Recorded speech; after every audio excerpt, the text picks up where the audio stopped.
नमस्कार, मैं अनामिका। आज हम बात करेंगे कि मन को शांत और स्थिर करने के लिए भगवान श्री कृष्ण ने क्या उपाय बताए हैं। तो भगवान श्री कृष्ण के बताए 2 उपायों पर आज हम चर्चा करेंगे।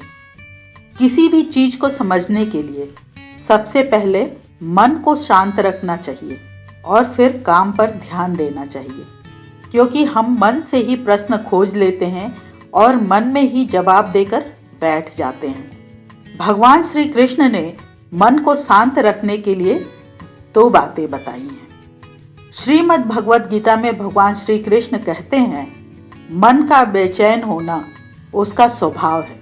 हमारे मन को लगता है कि अगर वह अलग अलग बातों के बारे में सोचता रहेगा तो हमें आने वाली हर मुश्किल और मुसीबत से बचा लेगा, पर ऐसा नहीं होता है। हम अपने जीवन का काफ़ी समय सोच विचार करके परेशान होने में निकाल देते हैं। भगवान श्री कृष्ण कहते हैं कि मन का यह स्वभाव बदलना मुश्किल जरूर है, पर असंभव नहीं है।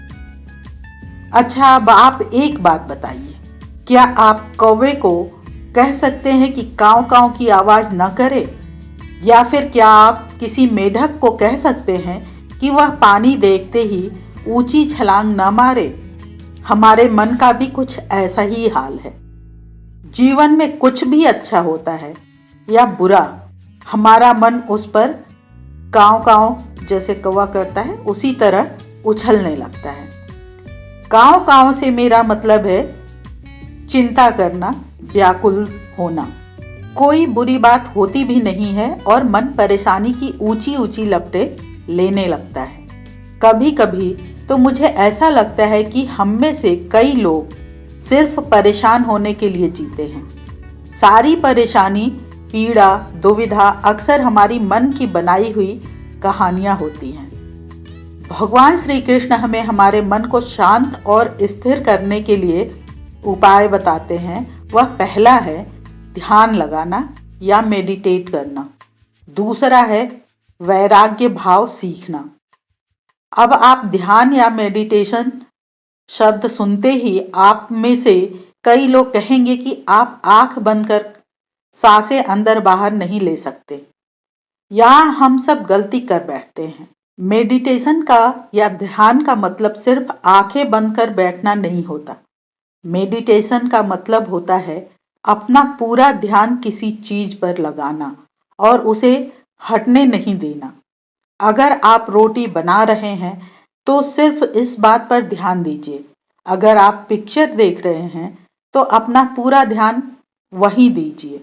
यह मत सोचिए कि पिक्चर देखकर आप अपना कितना वक्त बर्बाद कर रहे हैं। जब आप जीवन के हर छोटे बड़े काम को पूरे ध्यान से करते हैं तो आपका जीवन ही एक मेडिटेशन बन जाता है। ऐसे जीवन में शांति, स्थिरता, साहस और सफलता का होना अनिवार्य है। वैराग्य भाव दूसरा उपाय है।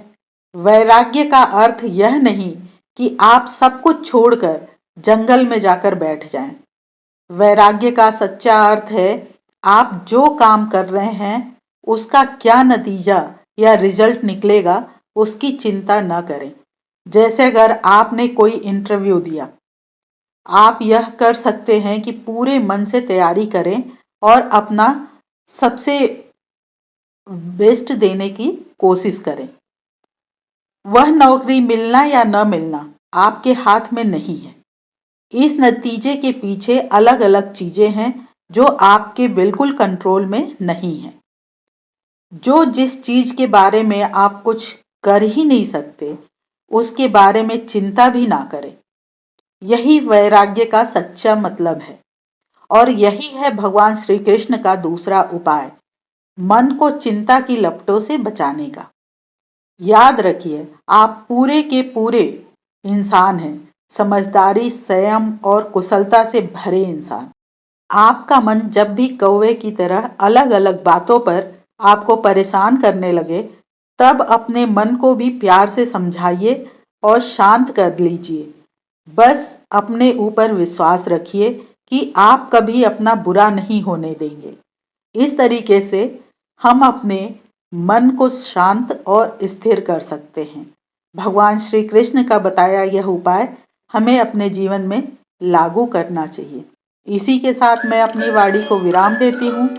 जय सनातन, जय भारत, धर्मो रक्षति रक्षिता।